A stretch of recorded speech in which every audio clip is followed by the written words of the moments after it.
President of the Republic received the credentials of 20 ambassadors and High Commissioner. We welcome the following countries to the diplomatical accredit to Rwanda: Switzerland, Mali, Republic of Congo, Saudi Arabia, Equatorial Guinea, Sierra Leone, Kazakhstan, Lesotho, Gambia, Georgia, Slovak Republic, Namibia, Malta, Ireland, Tunisia, Colombia, Dominican Republic, Hungary, and Spain.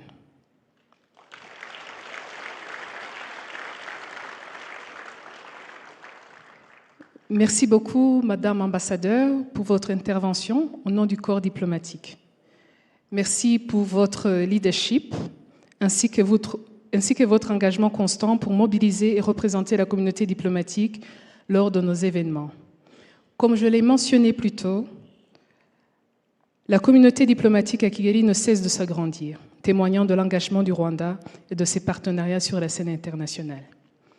With these few words, distinguished guests, ladies and gentlemen, it's my honor to welcome His Excellency, President Kagame, to deliver his remarks.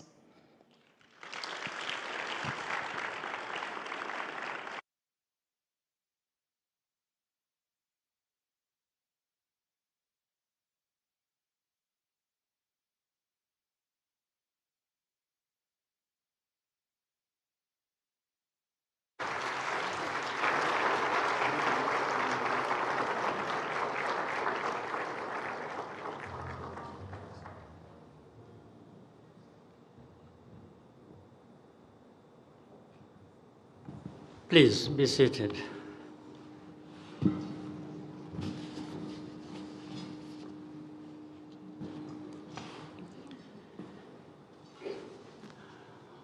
Excellencies, ambassadors, and high commissioners, representatives of the international organizations, members of the Consular Corps, senior government officials, distinguished ladies and gentlemen. I hope you're having a good evening. It is, as always, a pleasure to have you here. What we have built together over many years and across different sectors with the country partners you represent and the different organizations is remarkable. Our collaboration and friendship have been vital to Rwanda's revival and development. We do not take this lightly, and I thank you for it. Nowadays, none of us can afford to be indifferent to geopolitical trends. Whether or not you believe that there was a rules-based international order, it is clear that changes are underway which will affect all of us. It is predictable that Rwanda, even as a small country, is caught up in the middle in its own way. One thing that has not changed, however, is that right and duty of every nation to ensure the safety of its borders and people. It is that duty that never changes. Rwanda is no exception. And yet,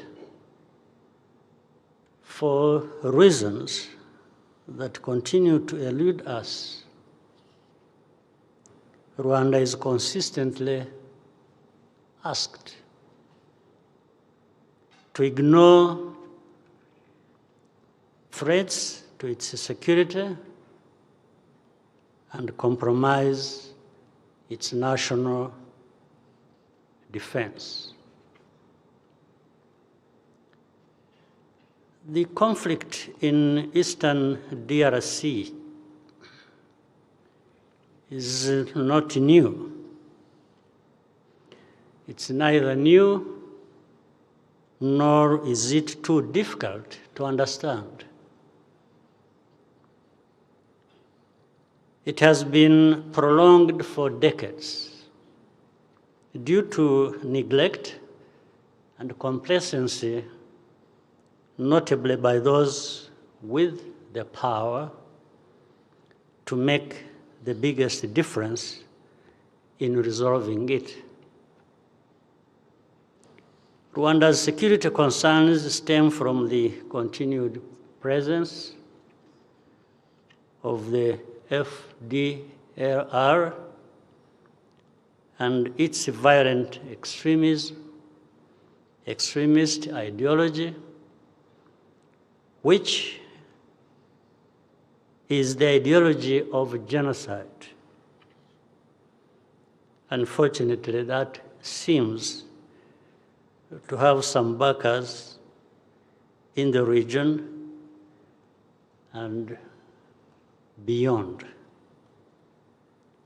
under all kinds of guises.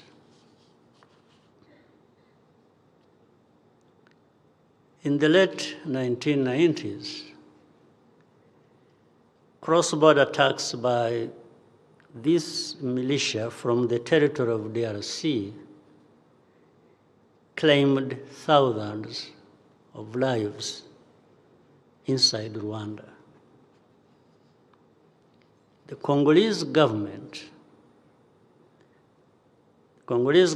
has provided political cover and financial support to FDLR and integrated this group into its military structures, from where it now operates with total impunity. They attacked Rwanda on multiple occasions.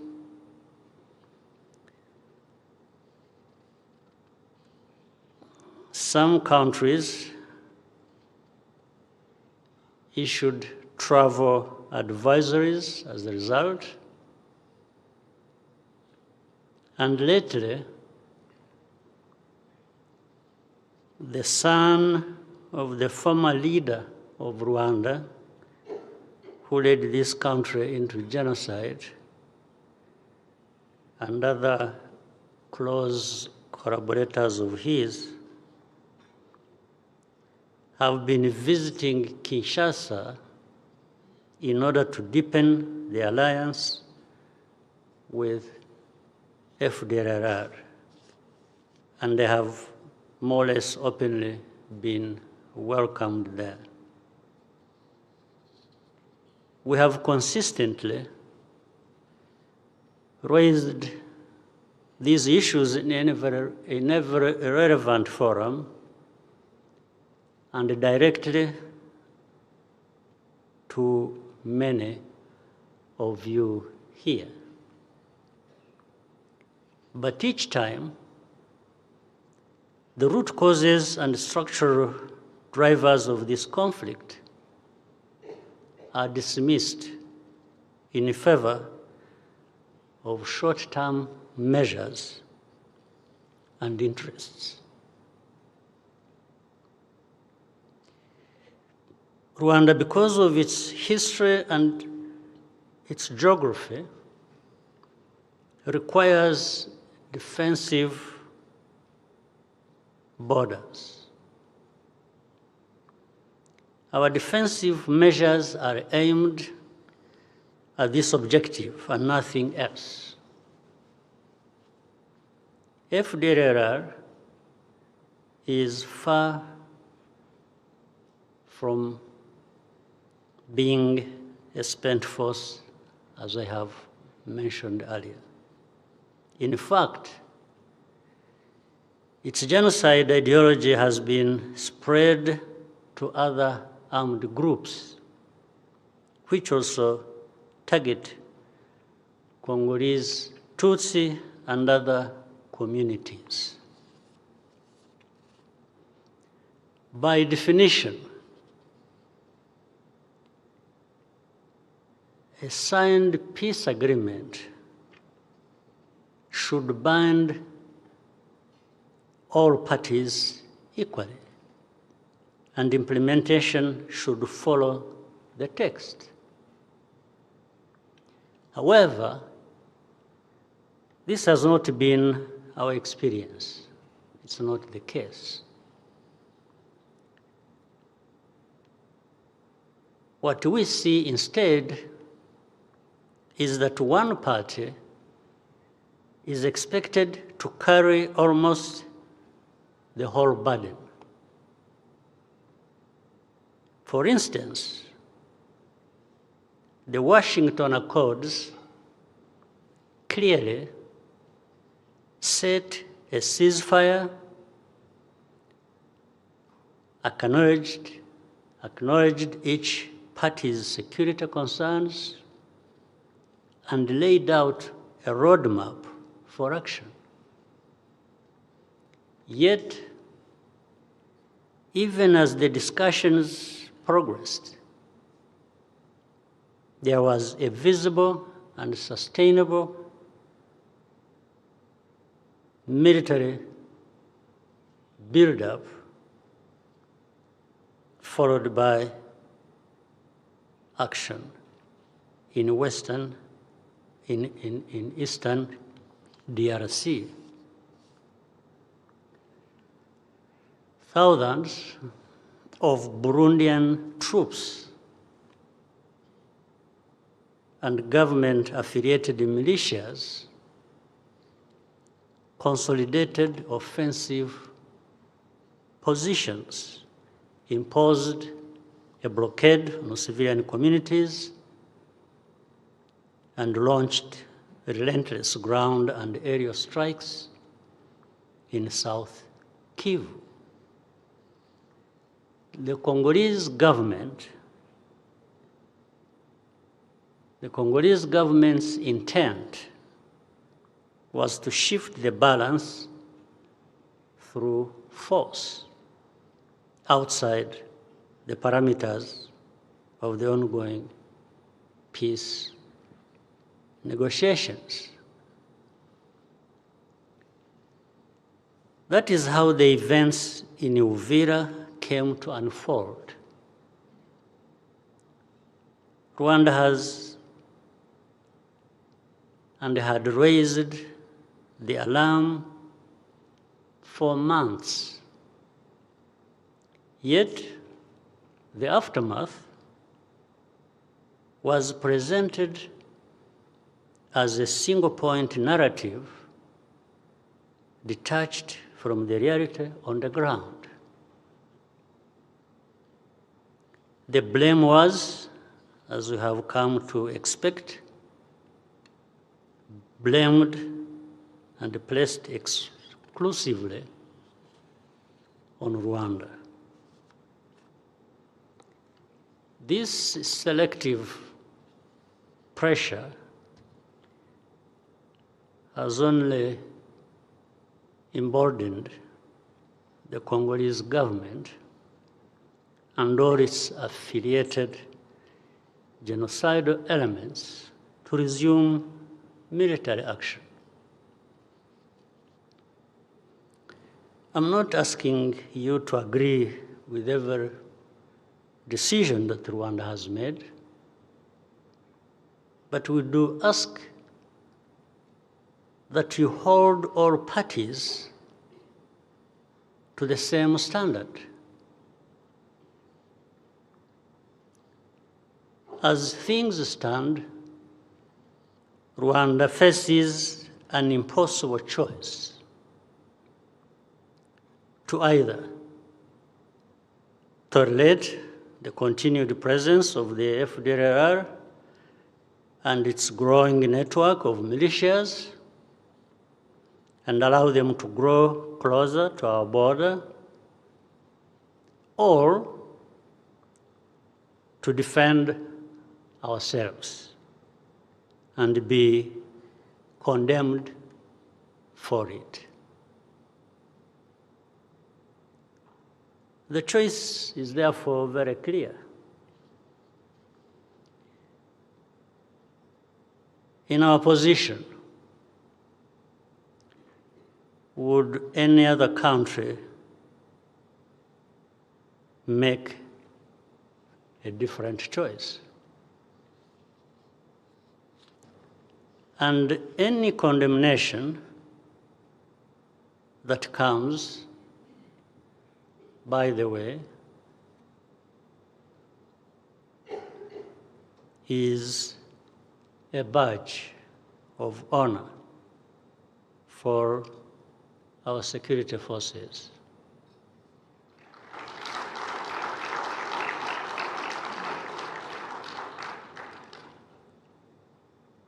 That honor is not something that can easily be washed away by rain or shine or whatever. It is part of us. It will remain so in good and bad times. But make no mistake, Rwanda wants peace. But we want a genuine and lasting peace on which we can build our future prosperity. We want to leave the bad politics of the past behind us forever. Rwanda is ready to lift its defensive measures in tandem with the DRC fulfilling its obligations under the Washington Accords. By the way, these accords I'm talking about, the Washington Accords, there are actually 3 parties concerned. The 2 are, 1,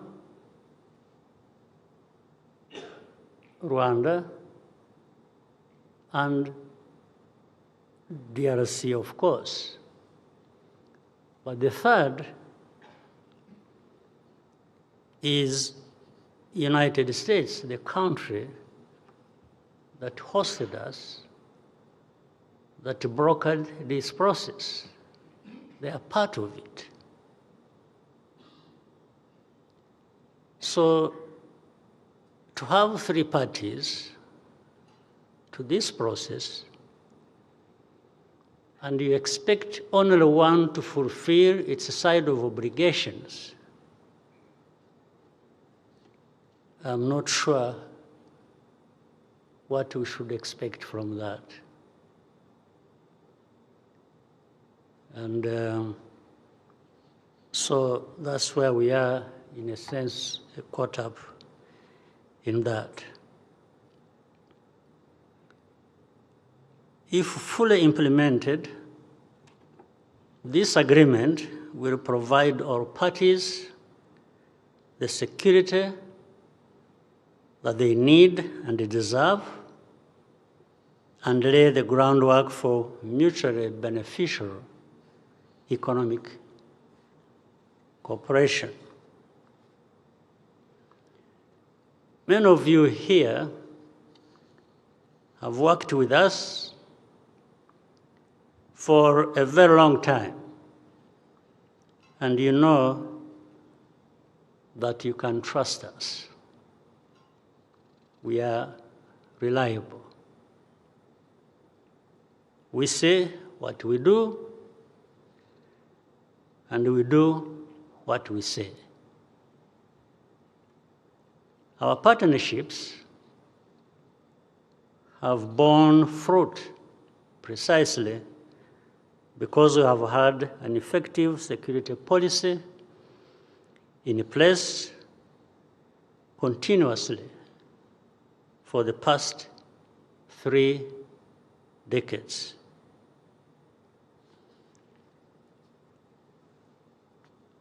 Rwanda is strong and strong enough in our own circumstances. And precisely because we consider ourselves vulnerable to ideologies of violence, of violent ethnic extremism, particularly when they benefit from direct or indirect state support. We have made a promise to ourselves to never go back to the dark days. That darkness, we can't go back. And that is not something we will waver from. Before I propose a toast, I had a few things in addition to this, that I wanted to share with you.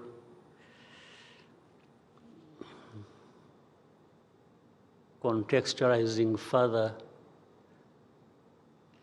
the sort of complication and dilemma we face in all of this. And we also understand it in a much wider context of the world we live in.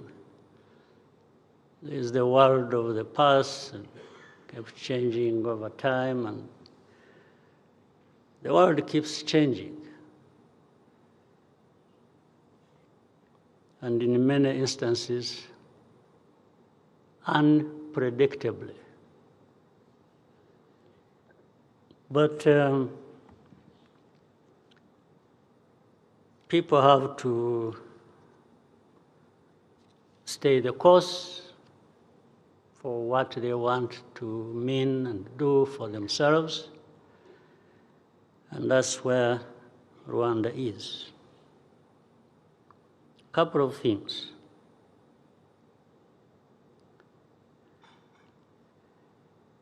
Do you know those moments when you had to rest of your sleep, that moment in between when you are still awake and when the sleep is coming in, caught up in the middle. That space, some of us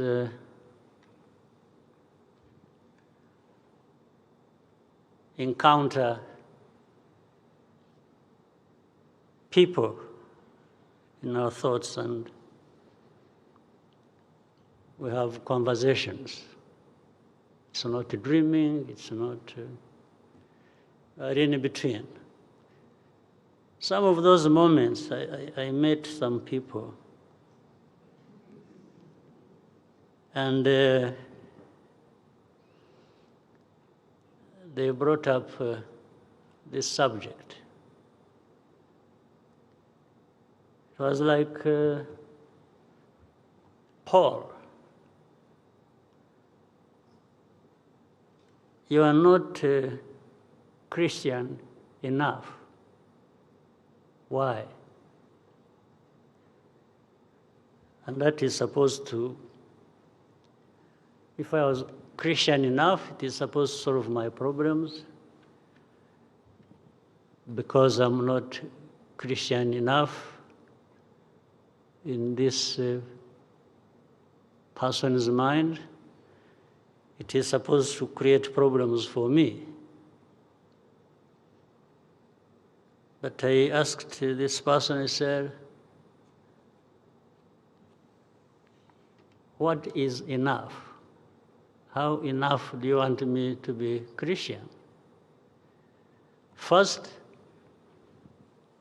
I'm called Paul. I think by that name, am I not Christian? Second, I told the person a bit of my story and history. That my parents were very good Christians. In fact, they used to share part of their limited wealth with the church. I'm supposed to be Catholic, side of Christianity. They gave a lot of their resources to the church. So I said, I'm called Paul. My parents were very close to the church, so I'm supposed to be Christian enough. And the person was not convinced. And I said, I'm also, much as I'm a Christian and you think it's not enough, I can't claim to be a preacher. You don't hold Bibles and move around teaching people, because that's, God didn't assigned me a responsibility that is different from that. So, not being Christian enough has also caused me problems.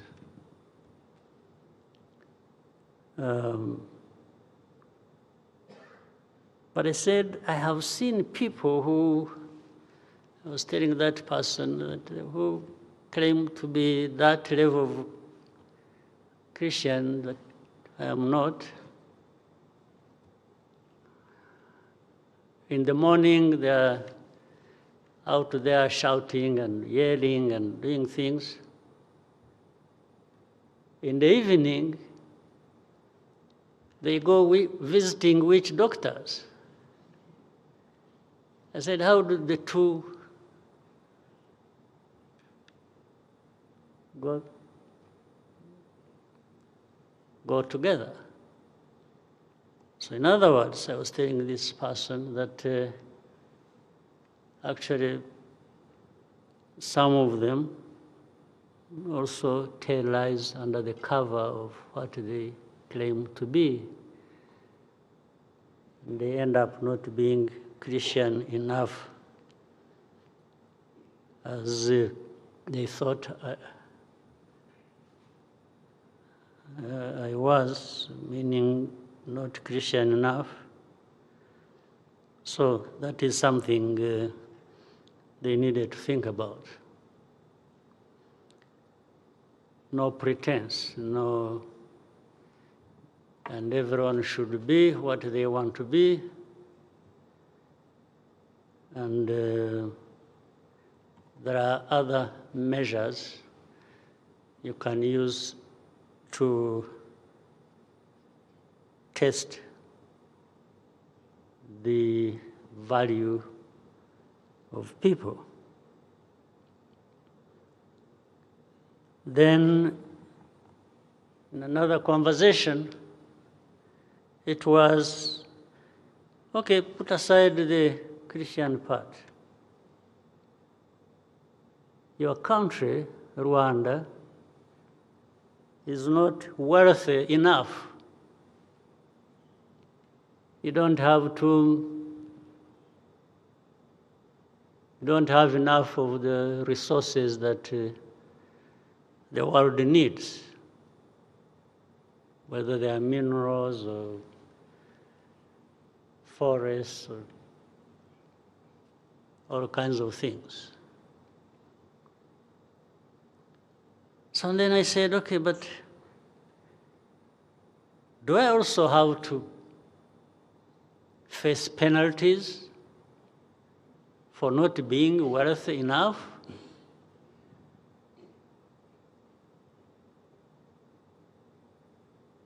I said, what do people do to become wealthy that I didn't do,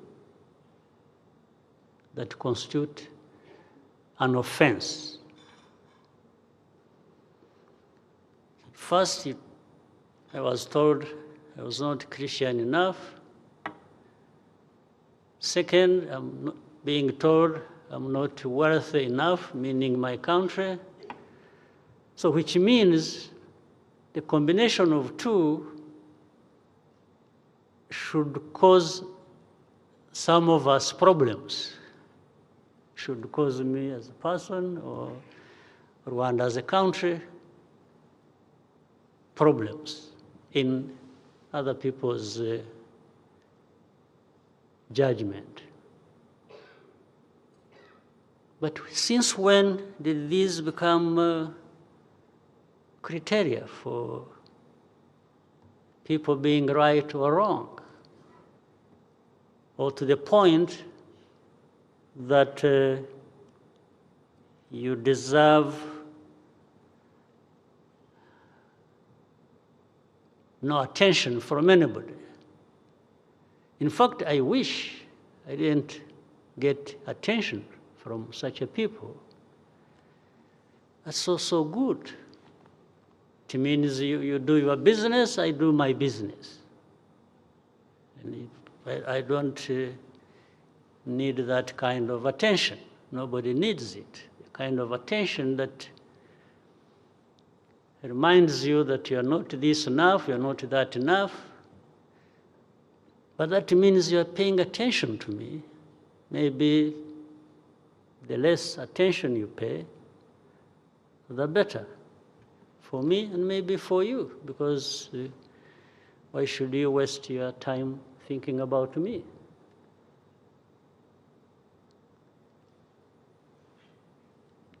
Right.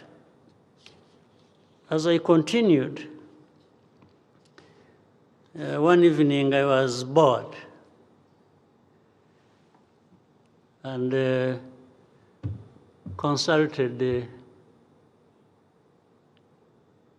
some of these agents of AI, the artificial intelligence, put in some thoughts and questions, and I won't tell you what I was asking. I'll tell you the answer.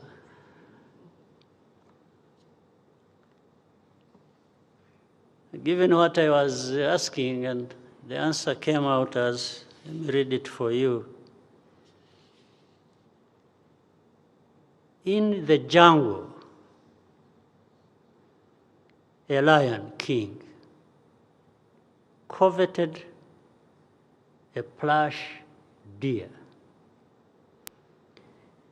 grazing unaware.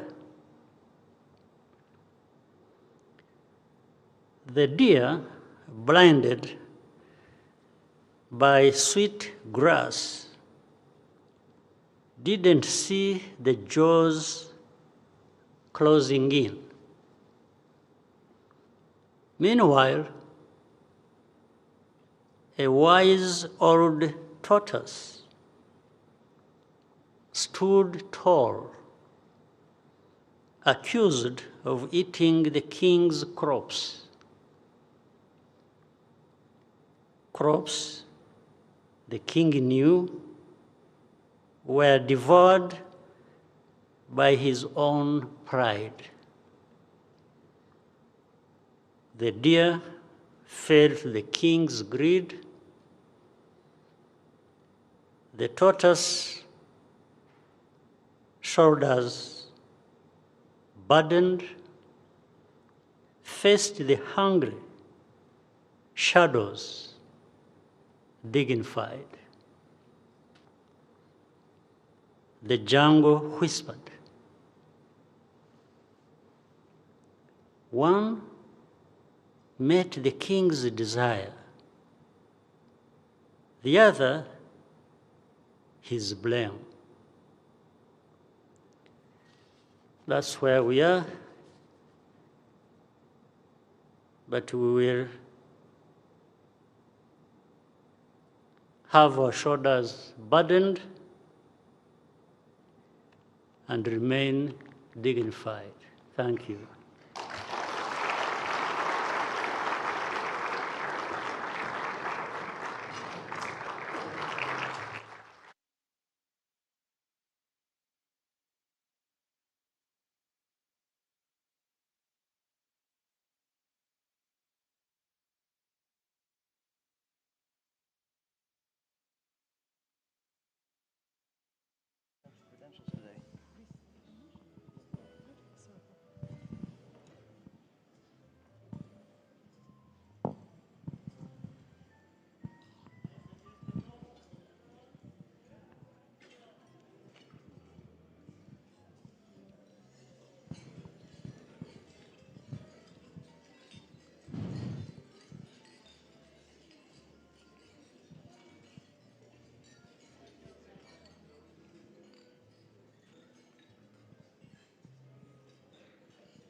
Thank you, Your Excellency, for your remarks and for the toast to the countries and international organizations represented here.